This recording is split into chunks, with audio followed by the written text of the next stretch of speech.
In this video, I'll be showing two proofs that the Earth is flat. In the first half, I'll show how there is no curvature on the horizon, even though there are those that claim that lower portions of buildings being blocked from view by the horizon is the result of curvature. The second part of the video is dedicated to showing that the horizon is very thin. It has no depth to it, and that is evidence that the horizon is the product of perspective and cannot be the product of curvature. Okay, let's go. Hi, I just want to talk about videos like this on YouTube where someone zooms in over a patch of water and they actually zoom in on the horizon, which is really cool. But you can see objects past the horizon, whether it be buildings or ships or something, and the lower portions are blocked from view. Well, the average person looks at that and says, wow, that's curvature of the Earth. And, that's understandable. That's what we've all been taught. What I want to show is that it can't be curvature because there's no curvature on the horizontal axis. And what I want to show is that this is perfectly consistent with perspective.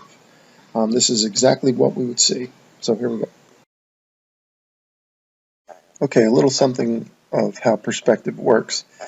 See the red and the yellow line. The yellow line is your eye height. The red is the ground plane. And the ground angles up. It visually angles up to your eye level. It's on a trajectory. So the way perspective works on a flat plane is that where that intersects, the ground plane and your eye plane intersect, is where the horizon will form. So you won't see any more ground past this point. Once it intersects with your eye, right, it intersects with the center of your eye, that's it. You can't see any more ground past that point. You could see objects beyond it, but they're going to start to get blocked by that point where the ground stopped. And they're going to get blocked from the bottom up. Okay, and for those who don't believe that the horizon goes to your eye level, that all the parallel lines and planes angle to your eye level, just take a look at that wall down the left-hand side there, right? The bottom angles up and the top angles down, and where it converges is right in the center of your eye. That's where your horizon forms. The ground angles up to your eye level, and then you can't see any more ground past that point. You know what I mean? The ground comes up like a big wall. It's a big ramp. And when it gets to your eye level, you can't see any further. You cannot see any more ground, or in this case, any more water. You can see beyond it, but the bottom portions of things are blocked from view. So that's the reality of our vision. Wow, look how that water ramps up to your eye level and it forms a wall. Incredible, zooming in on that horizon. Notice the buildings behind it, the lower portion is blocked. That's due to perspective. To explain this illustration briefly, when they say they see curvature when they're looking at the buildings, and they're saying because the lower parts disappear, they're calling that curvature. That would be on the z-axis. That's from our eyes to the horizon and beyond. On the x-axis, these are the two that we're concerned with, the z and the x. The x-axis is the horizon, or our horizontal axis. And the x-axis is the one that we don't see any curvature on. They claim to see it on the z, but they say, oh, you can't see it on the x. Well, you should and you must see it on the x, and yet we do not.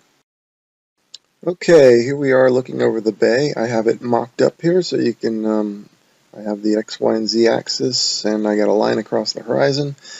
And you'll notice I have a guy over there on the right-hand side of the screen, and he's looking across to the left. So the point of this is that here we are looking across this patch of water, and the guy on the beach here says he sees curvature because the building's way off in the horizon. Once you zoom in, the lower parts disappear, so he's claiming curvature on the z-axis. Yet, we take this guy over here to the right, and let's say he's doing the same exact thing. He's looking across the same patch of water, and he sees buildings off in the distance, and the lower portions disappear, and he's claiming curvature. Now, his z-axis is our x-axis. So we should see his curvature. See what I'm saying? So what I'm going to do here in a second is I'm going to zoom in on this whole, the zoomed out shot of the horizon, and we're going to scan it from right to left, and we're going to show that there's no curvature on the x-axis. Okay, here we go. Look for any separation between the horizon and the straight yellow line. especially at the beginning of the picture and at the end, or the right side of the picture. That's where they say you'll see curvature. So we look and we have, I put a little gap between the line and the horizon, and there we go. Looks perfect. Okay, and we're going to maintain that gap all the way across. You know, I can't believe they try to get away with this. You know, they say you can't see curvature, but then they see the building's lower portions disappearing and they yell curvature. But here we are. Here's the horizon. Nice long patch of horizon, and let's look at the end. Perfect. Not an ounce of curvature. Okay, I just want to say a word about zooming in with a telescope. There are people that think that I've spoken to that if you use a telescope, your horizon will be further. The stronger the telescope, the further the horizon will move away from you. But I don't believe that's the case, because I believe the horizon is a product of the height of your eyes. The horizon is determined and formed by the ground visually angling up to your eye level. As you see in the beginning of the video here, where he's zooming in across the water, you can see a horizon form, and then as he keeps zooming in, the horizon doesn't get further away. The horizon gets closer, and it gets bigger. He's zooming in on the horizon. That horizon is formed whether you're looking at it with a naked eye or a telescope. All of the telescope allows you to do is to see it larger. See this picture on the top here? If the lines were parallel and perspective wasn't a reality, then yeah, the stronger the telescope, you could just see parallel to the ground. But the fact is, perspective causes the ground to visually angle up. And where that intersects is your horizon, and it's regardless of whether or not you're using a telescope. Concerning the convergence lines that go to your horizon and your eye level, I just want to show you a few slides from my perspective horizon flat Earth video. Which, by the way, is also down. I haven't put it back up yet. Here's a great example of perspective. Notice that the parallel lines do not angle or converge towards the ground, nor do they angle towards the ceiling, nor to the left or right. They angle to the eye level of the observer. This image is a product of our eyes. These are horizontal parallel lines, yet we see them not as parallel, but on an angle towards a point in the distance. Now, of course, we know that they are parallel, but they visually are not. Here you can see parallel lines made up of bricks on the walls. The wall on the left, though, is headed out towards the horizon, and all the lines angle toward the eye level of the observer. The bottom ones angle up and the top ones angle down. This is a great illustration of how all the lines angle to your eye position. You can't deny it.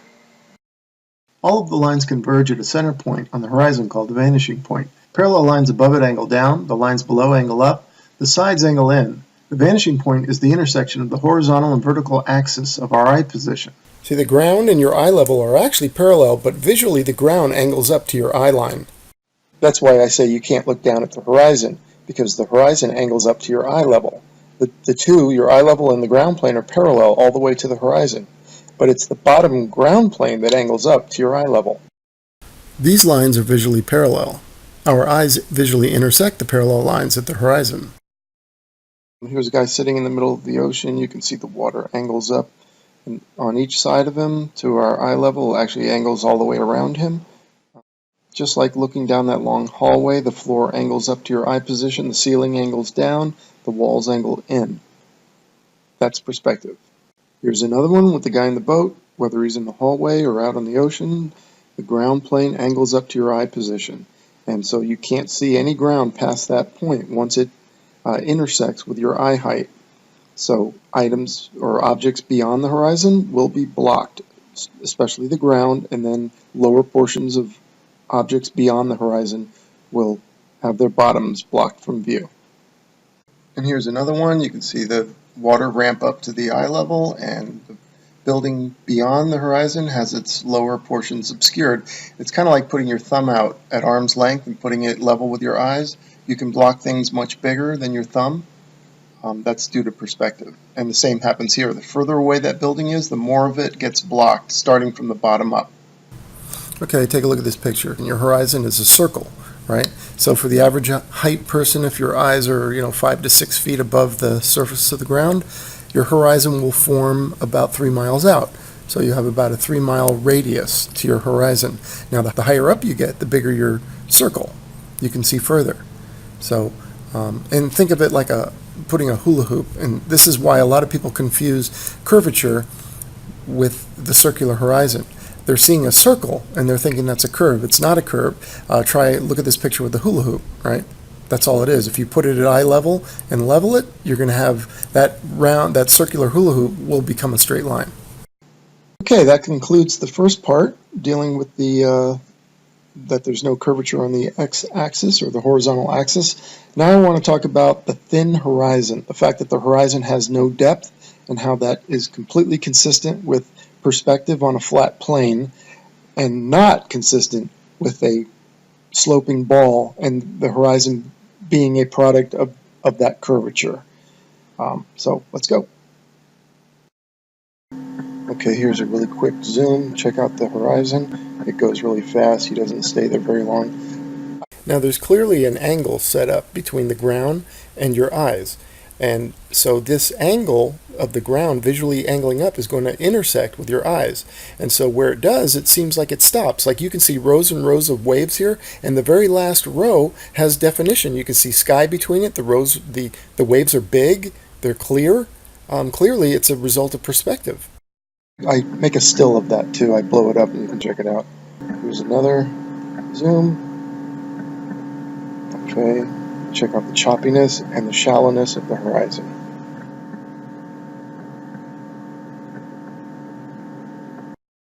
You can definitely see sky between those waves. Funny how it's as if the horizon just stops. I mean, the ground plane angles up, and when it intersects with your eye position, it stops. Okay, here you can see the shallowness of the horizon. I mean, you can see right between the waves. It's as if it's one layer of waves, right? Okay, just a quick word on this. You can see right there that line across there. There's a mirror image of the sun happening. So this is a phenomenon that occurs quite regularly over the water and over land, as a matter of fact. And that would obscure objects beyond it. Now, I call that a mirror band right there. And so it's reflecting the mirror image of what's above it and flipping it, right? So you're not actually seeing what's there below the red line and the water. So there could be a boat beyond that, and you're not going to see that boat because it's going to reflect what's ever above it. And in this case, it's reflecting the sun, but next to the sun, it's reflecting sky, right? So you would think the boat disappeared if it were beyond that mirror band, but it's not. It's still there. Okay, and so here you can see the mirror band is reflecting what's above it. Within the red mirror band is just a mirror image. So the sail has mirrored part of the sail and has flipped it. And so the sail and its image have merged. So it's easy to see why you could look at that and say, wow, where'd the hull go? The hull must have gone below the curvature. Well, it didn't. It's just that the mirror image of the sail is blocking the hull. Look how you can see the sun between those big gaps between the waves. If that horizon were the result of a very gradual curvature, the horizon would be much thicker and much denser. You wouldn't have that kind of definition within the waves. Okay, see the people on the boat? They're just a layer of people, one layer, and see how they look like the horizon? It's as if the horizon is very thin and it just drops off. This is kind of blurred out, but you can see the upward trajectory and then the thin horizon. There's no depth to the horizon. It's as if it stops, and it does. Perspective would dictate that the ground visually angle up to your eye position, and when it does that, it stops. You know, you can't see any more ground behind it. You can see things beyond it, but you can't see the ground. And notice how the waves can block several floors. I mean, 4, 5, 6 stories of those buildings. And the further away the buildings are, the more of them gets blocked. It's like holding your thumb out at arm's length. You can block things much bigger than your thumb. Again, here, notice the thin horizon. It's very choppy. You can see through it. You can see between the waves. And notice on the right-hand side how when the water splashes up in the air, it falls back down on the water and it's obscured by the horizon. Again, that thin horizon is strong evidence that we're on a plane and this is perspective because of the fact that the horizon just drops off. It stops. It ramps up to your eye level and stops. Here's a zoom in on that same shot. Notice the right side of the rocks, the waves splashing behind the horizon. It's really surreal looking. I mean, what a zoom this person used. It's awesome. You see the water splashing down behind the horizon, and it's as if it's a little lower than the horizon itself. Now, none of us know what happens. I don't think any of us know what happens behind or beyond the horizon, whether it flattens out or it goes on a downward trajectory. You know, since the converging lines have already converged, maybe they then go downward. I don't know. Here I made an illustration using people instead of the water.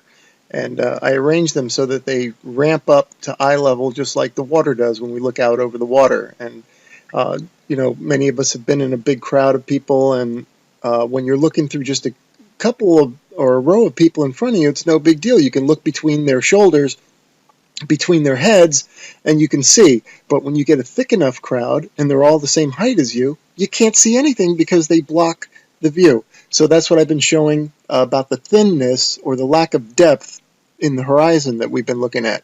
So I just thought this was an illustration because most of us have been in a crowd and could relate to this. So anyway, in the first one here, you can see that resembles the water as far as it ramps up to our eye level, and the top row of men, you can see sky between their heads, and that's what we've been seeing, as if it stops right there. That's the horizon. That group on the top row is the horizon. And then we have this. This is what we would see if the Earth was a slow, gradual curve. The horizon would be thick. It would have so much depth to it that you wouldn't see between the heads. You wouldn't see the sky between the waves like we've seen in the illustrations I've shown in the video and in the pictures. So anyway, I thought this might help. It's a good way of showing it, I think.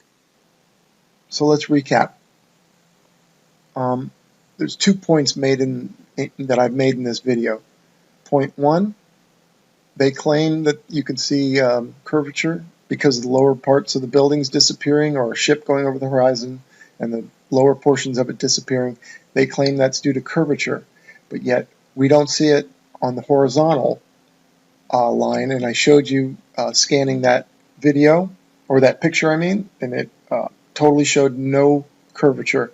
So that's debunked right there. That's one.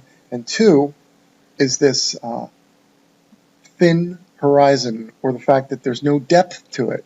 It seems to stop. Now, if it was if we were on this huge ball, it would be such a gradual curve, right, that you would have a very thick horizon. The waves would be looking through that group of heads when there's a lot of people in front of you, rows and rows and rows, and you can't see a thing because all the heads fill the gap. But that's not what we see, fill the gaps. That's not what we see when we look at the horizon. These pictures, we see sky between the waves, as if there's one layer of waves. And that's it. And so this, the thin horizon is consistent with perspective on a flat plane, where the ground, there's an angle set up between the ground and our eye height. And when those two angles converge, right, when the ground plane visually angles up and converges with the center of your eye and the height of your eye, that's it. It stops. So that thin horizon is consistent with perspective on a flat Earth.